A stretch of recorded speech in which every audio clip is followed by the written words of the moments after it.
You're listening to The Support Report with Be Present, where we share real stories from young adults and how support changed their lives. Thanks for tuning in to another episode of The Support Report with Be Present. I am your host, Justin Peters, and our goal with this podcast is to bring you the stories that will hopefully help illustrate the unique struggles that young adults battling cancer experience and how the right support can go a long way in transforming this experience. Our guests today are Kyle and Jessica Javer. As you probably assumed, Kyle and Jessica are family, brother and sister to be exact. In October 2015, Kyle's life quickly changed when a golf ball-sized tumor was found in his head and he was diagnosed with brain cancer. Throughout Kyle's battle, Jessica was right along his side, making sure that he had what he needed to overcome cancer. And spoiler alert, he did. Kyle defeated cancer in December 2016. Now both him and Jessica are advocates for pediatric cancer. Kyle and Jessica, welcome to the podcast. Thank you for having us. Yeah. So first, give me a correction on that last name. You actually told me right before I pressed record, and then I already butchered it. It's Javer. Javer, man, I just doesn't roll off for me. Well, thanks for coming on to the podcast, guys. I really appreciate it. Maybe we get things started with Kyle. Why don't you tell us a little bit about the diagnosis? From what I understand, you lived like a really normal life up until, what was it, October 22nd, 2015. And then all of a sudden your life changed. So I'd love to hear a little bit about that story.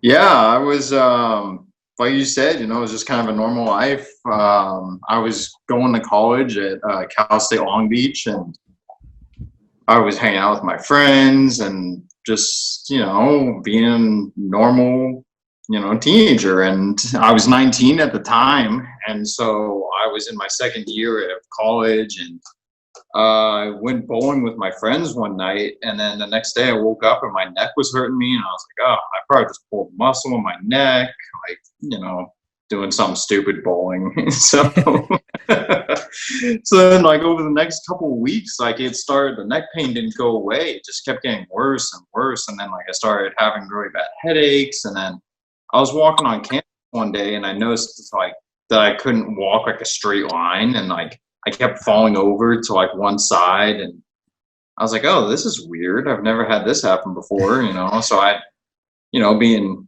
a teenager, I was like, oh, I'll go home, take some Advil, put an ice pack on, and I'll be good.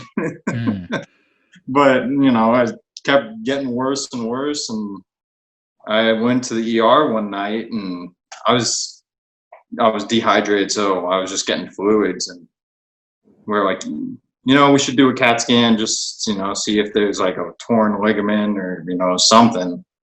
And I was sitting there after the CAT scan, and I was talking with my mom, and we were talking about where we were going to go to dinner, because Jessica was actually just coming home from college. It was her birthday weekend. So she was, her birthday was on the 25th of October. So we were all excited that she was just getting back from the airport. I mean, she had just landed at the airport. Me and my mom were sitting in the ER, and I just had this CAT scan and talking about meeting up with them and getting dinner. And then, the doctor came in and, told me, the words that changed my life forever. And he's like, you have a golf ball sized brain tumor. And it's got to come out immediately.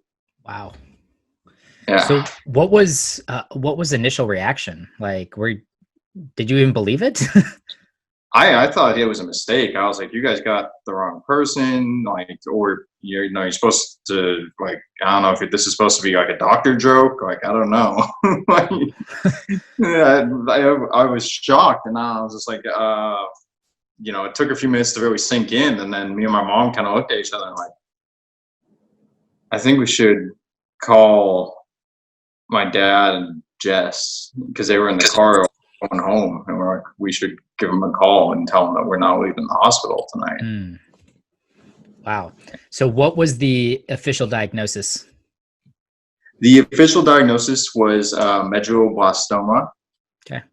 Which is a really rare form of brain cancer. It only affects 200 people in the United States every year. 200 people? Yeah. And usually those are in between the ages, it's usually very young children who it affects. And for some reason I got it at 19, and they still don't know how or why it happened. But So Jessica, what about you? What was your feelings whenever you got that call? I'm assuming your dad maybe took that call or something, and you found out you weren't going to dinner anymore. Kyle was staying in the hospital.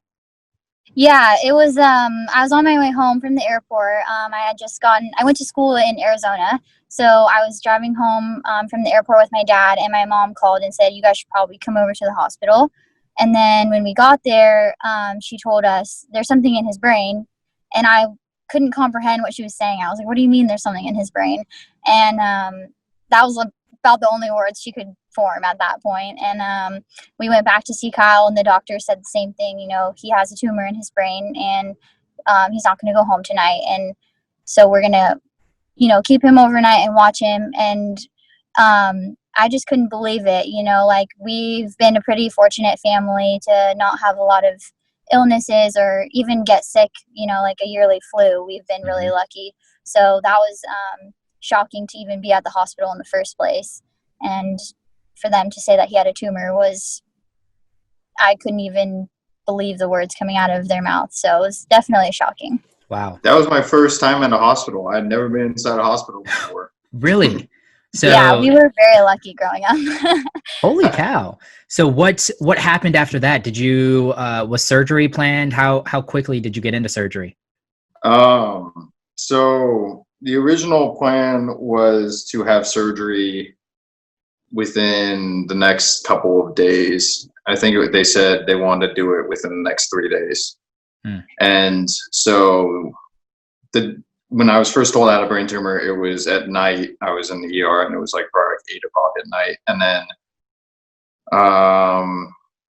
we stayed in the hospital.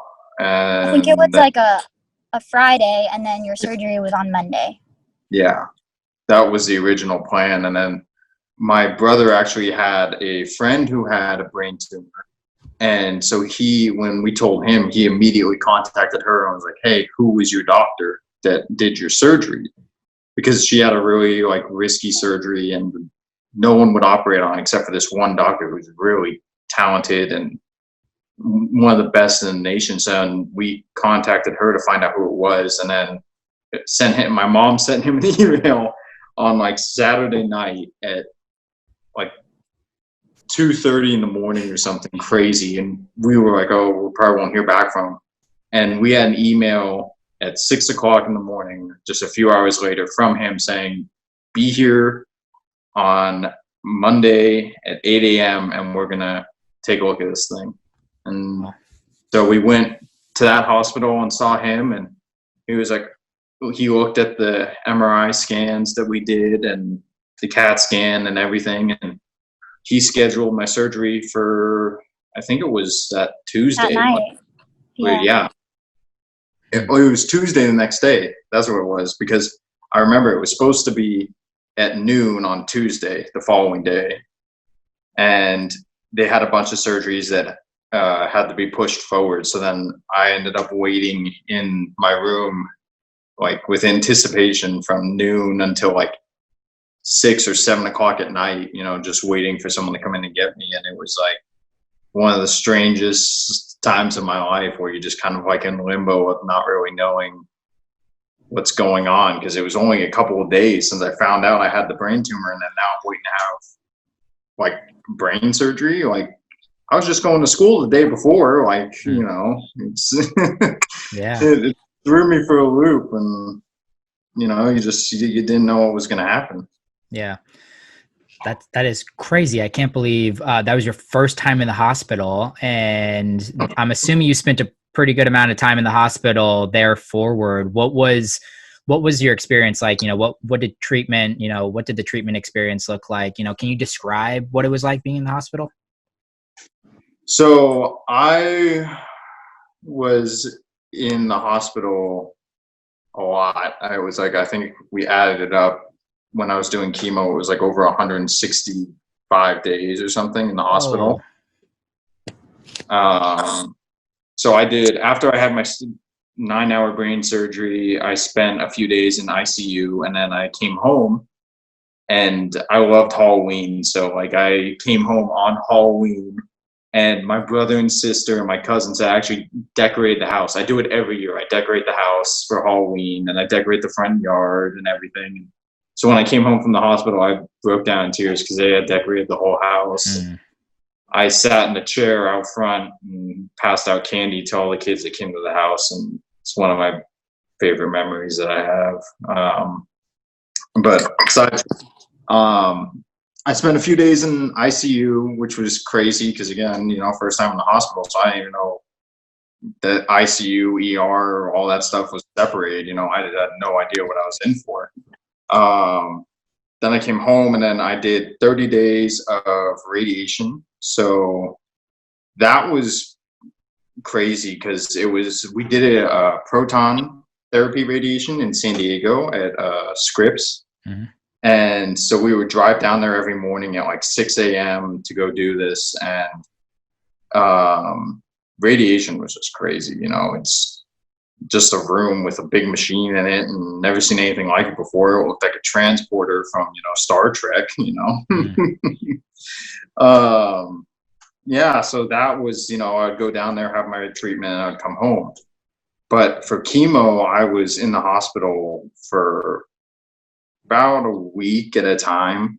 So I would go in, and then I would have the first day I'd just be kind of like getting settled. Then the second day I'd actually have chemo. And then the rest of the days was just trying to get me balanced out, because I was so sick. So it was just pain management. And, but it was nice to be in a children's hospital because I felt like the staff and everyone was like super like fun and caring and like really wanted you to feel like happy. You know what I mean? Like that was a big thing, emotional health. So that was really nice and special to be at a children's hospital for that. And I think my lucky stars I was able to go to a children's hospital. I didn't know I could at 19 years old. But it was really nice. The rooms were nice. But I'm also, I'm a 6-foot dude. So when nurses walk in and see a guy that, fits in the bed from the headboard to the footboard, you're a little shocked. Yeah, I can't imagine. I'm assuming you were probably one of the oldest in the hospital as well. I was definitely on the older side. Yeah. And that was a hard thing at first, because you would see a lot of the little kids around and you would be like, oh, I'm like the only teenager that has cancer, and at some points you feel like you're the only teenager that has cancer, in the whole country because, it happens so fast and I have no time to connect with anyone, no time to find any information about it, like social services, nothing, it all happens so quickly. And then one day I was in the hospital, and that's where I met the AYA. Was because there was this wonderful woman named Kara who, would come into my room every day and check in on me and see how I was doing and ask if I wanted to meet other patients. And I was thinking like, oh yeah, 19-year-old dude's gonna sit down with a little 5-year-old and we're gonna have a conversation about cancer and life, it's gonna. But then one day she brought in a boy who was 21, and I was like, oh my gosh, so I'm not alone. And, his name was Eric, and he was awesome. I'm still close friends with him today, and we talk all the time, and he's just a great guy. But it really, being at that hospital was a huge difference in the emotional and mental health of my treatment for sure. So Jessica, how about from your perspective? You mentioned you're a really healthy family. You didn't spend a ton of time in the hospital. Probably don't have a ton of experience or exposure to cancer. Was there something that you learned, watching Kyle's journey, about the cancer experience? Yeah, I definitely learned a lot. I think at the beginning I was very naive to what was going to happen, and I kind of assumed that cancer was like in the movies where you go during the day to get chemo and you come home at night. And I didn't realize there's a lot of different cancer experiences for the different diagnoses. So just learning about how much time he was going to be spending in the hospital, and that like I was naive to how sick he was going to be as well. Like I knew that chemo was very harsh and took a toll on the body, but I never thought I'd see him so sick.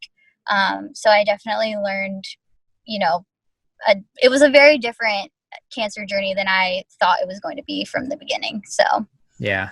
Yeah. And Kyle, you know, how I'm assuming Jessica played a huge part in your support group. You know, how did Jessica end up making your day? You know, I think of one experience right off the bat, and I think Nice. I can't wait for the story. Let's go. I was sick as a dog. I went in when I started chemo and everything. I was 215 pounds. Like I was, you know, hefty child. But no, I was sitting in the hospital one night, and I was so sick. I hadn't eaten anything in like a week and a half. Like nothing through the mouth. You know, no. I was only getting fluids and vitamins through IV, and I was there, and they were trying to get me to eat anything, saltine cracker, soup, something. And it's had to be like 9:30 or something at night. And I'm sitting in the hospital, and Jessica's texting me because she's going to come over and see me. So I was like, oh, she's like, can I bring you anything at all? I'm like, is Chipotle still open? like, no way. Yes, I'm going right now. That's what you were craving, Chipotle. Yes. For some reason, at 9:30 at night, I was just like, can you give me one of those Chipotle bowls? So Jessica, you were great about, you know, checking in with Kyle. Were you in school still at that time? You mentioned you came back from school for your birthday. Were you kind of back and forth between Arizona and San Diego? Yeah, I definitely, so I was in my senior year of college at the time, so I came back and forth a lot. And then my last semester, I got fortunate where I could come home almost every weekend. So I did spend a lot of time at home. And then I graduated in May, and Kyle was still in the middle of treatment. So then I had that whole summer up until December when he finished treatment that I was there for him too. So I got a lot of time with him at the hospital. Yeah. So what was strategy is not the right word, but I'll use it anyway. What was kind of your strategy or your thought process on how you could best support Kyle?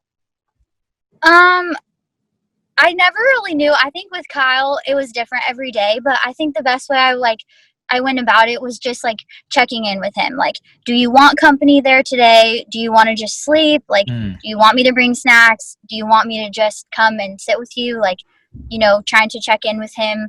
I know at the beginning I wasn't super good about it, and I would bring snacks, and he was like so sick that the smell would make him really nauseous. So I'd like open my bag of hot Cheetos, and he would be like, "Get out!" I was like, "Oh my gosh, I'm so sorry." So it just really depended on the day, but I think just the communication, just like for him to for me to ask, but for him to also say like, I don't want you here, I just want to sleep, or yes, please come, I want to just watch a movie, or whatever it was. So just the open forum of communication, I think. Yeah, the communication was like the biggest thing for sure. Like, and then, you know, me at first I was like afraid to say like, oh no, I don't feel good, like I don't want to see anyone today, you know. But then after a while, you realize that it's really important to have that open line of communication to be like, I'm really not feeling it today. I'm sorry. Like maybe tomorrow, you know, and for that to be okay. Yeah. Interesting. You know, maybe a question to both of you, you know, our big mission here is to support supporters. You know, how can we best aid people that are, you know, they have loved ones that are going through a traumatic cancer experience like this. So you know, if you guys had any tips or general thoughts on how to best be a supporter, you know, what advice would you give? From a sibling perspective, I think one of the biggest things I learned was not like, hey, let me know if you need something, or like, what can I do for you? Just let me know. I think that kind of put a lot of pressure on Kyle to like reach out first. Like, oh, it's like a different, like, he has to let me know, instead of me. If I came to him and said, hey, do you want me to bring you some food today? Or do you want me to grab some like craft supplies on my way over? You know, it was like, if I put the option out there, it was a lot easier for him to say like, yeah, I do. Can you please bring me food? Instead of saying like, calling me and being like, hey, can you bring me food? I felt like that was making him feel like it was a hassle or like he was a burden, instead of, if I offered it, then it was easier for him to say yes or no. So I think that was a big, from a supporter perspective, like, I think I also kind of experienced it when people wanted to help our family. Like, if people were like, hey, can we bring you guys dinner or something, it was a lot easier than them saying, hey, let me know if you need anything, because I never wanted to reach out and say, I can't cook tonight, can you bring me food? So it was just a lot. It's the same question, but just phrased differently. And I think that was a lot, more helpful. Definitely. What about you, Kyle? Any thoughts that come to mind? What Jessica said rings home. It's very much about like the communication, and like even though it's the same question but just asked in a different way can make a huge difference. Like, there was like what she was saying, there'd be times where people would reach out and be like, hey, let me know if you need anything, and you're like, well, I need this, but I don't really want to reach out and be a burden to you. You know what I mean? Like, that my whole thing is just trying to get through this, and I don't want to be a burden to anyone. And so, like, when someone would say, like, oh, can I bring you a movie? Can I bring you dinner? Like, that was always the nicest thing for sure. And, just like I said earlier, for a lot of my friends, it took them a little while to figure out kind of like, like, what's the right move. Some of them kind of backed away and was like, hey, man, hope you're feeling better. Hope today's a good day.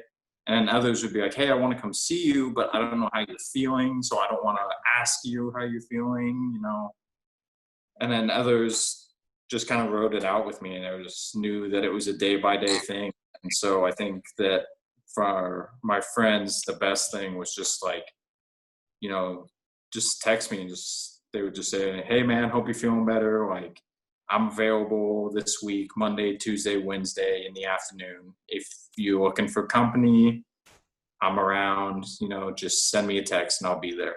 And that was like a huge thing for me, was just to have that, like, not them being like, hey, man, I'm available. Like, tell me if you want friends, or how you feeling. Like, they would just tell me when they're available, and they wouldn't be like, hey, I really want to come see you, and kind of play. It almost make you feel guilty when you'd be like, hey, I really want to see you, and I only have like Wednesday available. It would put a lot of pressure on me. Saying days where I felt awful, I would ask them to come by, and so just having that open communication and being okay with telling people, hey, I don't feel good today, and people accepting that's a huge thing, and just being okay with not being okay. Yeah. Yeah. And it's probably one of the biggest things I've learned through my involvement with Be Present and having conversations with both survivors and supporters. It's got to be clunky. The communication's got to be clunky. So just get it out there and say what you want to say. Even ask the person like, hey, what's the best way to communicate with you? Like, I want to see you, what's the best way for me to go about this, letting you know my availability, and just being like, and you be 100% honest with me whenever you just don't want me around. I really, like I said, through all these conversations, it's really starting to change my perspective on how I would approach something.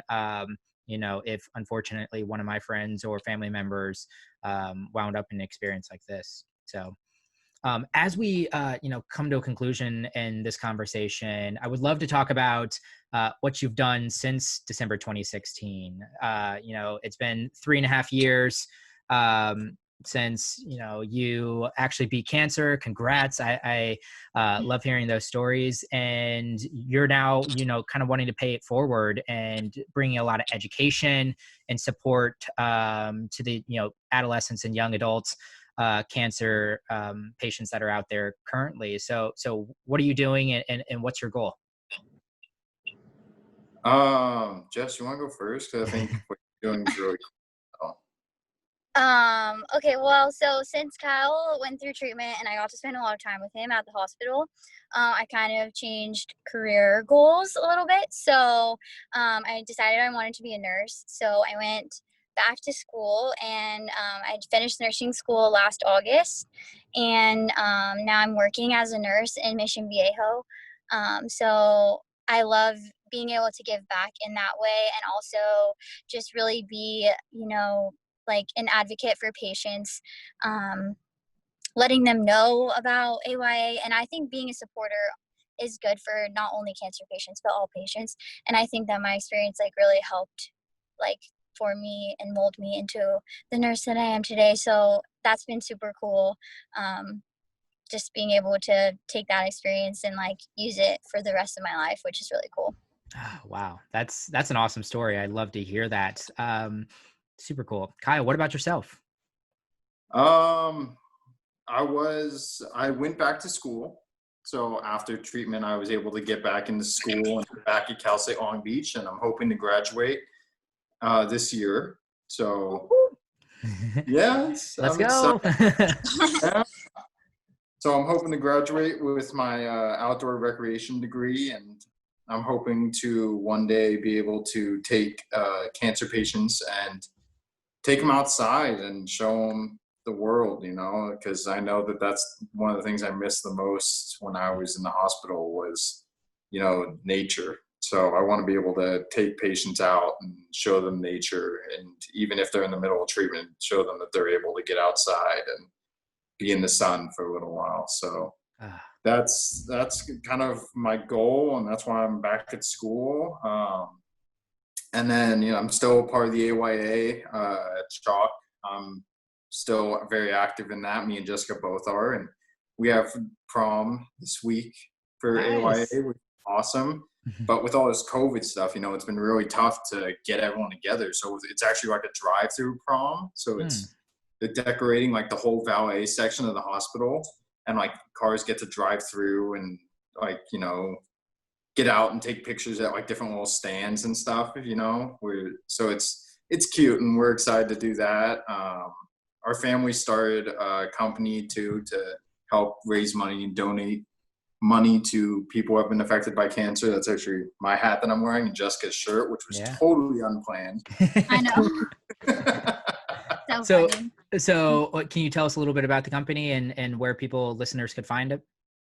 Yeah. Go ahead, Jess. So we started like a clothing company. So we have like t-shirts and hats and bags and stuff, kind of like beach themed, I guess. And there's 50% of the profits are going to be donated to families and kids with who have been affected by cancer. So it's called Local Brutta, and you can find there's like an online shop, localbrutta.com. And yeah, it's really cool. So if people want to check it out, it's awesome. Awesome. And then what about personally, if somebody resonated with something you said today, would like to get connected with either one of you, where's the best place for them to reach out? You can find me on Facebook, Kyle Javer, Javer. Reach out to me there, send me a message. I love to talk with people, and I'm an open book. So any questions that anyone has about my journey or my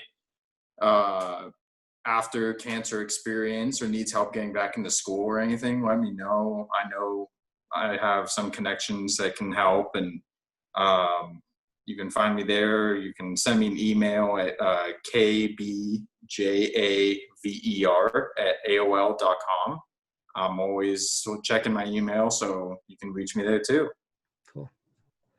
Yeah, and then I don't know if there's any siblings out there too who want to reach out.